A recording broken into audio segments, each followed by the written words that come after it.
afternoon, Year 6. I would now like to present to you my saint project. The name of my saint is Mary Helen McKillop.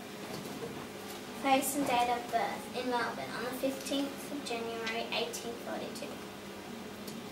Family life. Alexander, Mary's father, studied to become a priest at the age of 14 and spent 6 years in Scotland to study for health reasons. He never completed his studies, but soon arrived in Australia in January 1838, seeking a new life. Flora MacDonald had arrived in Australia in April 1840 from Scotland, the previous year together with her mother and brother. Both Alex and Flora had then met in Australia, then got married on the 14th of July 1841. By April during that same year, Alexander had bought a home in Brunswick Street, Fitzroy, Melbourne.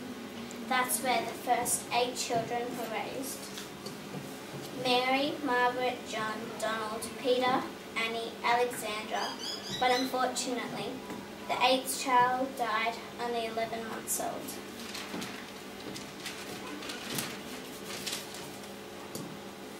Alex then started to lack in business savvy. He then made up for the education of his own children. At the age of 14, Mary began work as a clerk for Sands and Kenny Stationeries in Melbourne, which she worked there for 4 years. She then became the family provider.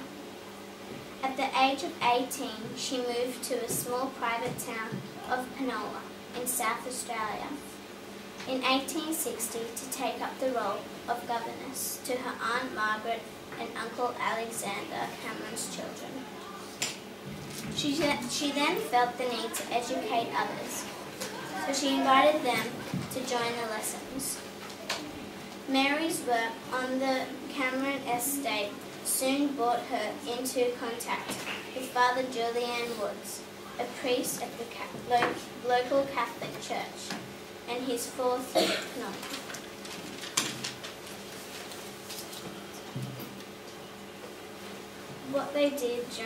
What she did during her lifetime that enabled her to become a saint. In 1867, Mary McKillop became the first sister and mother superior of the newly formed order of the Sisters of St. Joseph of the Sacred Heart. But by the end of that year, 10 other women had joined the Sisters of St. Joseph. During January 1866, Mary and Alexandra journeyed to Penola in South Australia to run a school that promoted Father Woods and Mary's vision. It was open to anyone who wished to learn. In 1871, Mary was excommunicated from the church, and whoever spoke to her would then be excommunicated too. Therefore, Mary never gave up. She stuck to her expectations. Place and date of death. 8th of August 1909 in New South Wales, Sydney, Australia. Date of canonisation, 17th of October 2011. Her feast date, on the 8th of August. Why I have chosen this saint. I have chosen this saint because I believe she lived an incredible life, and one day I would love to be like her. Thank you.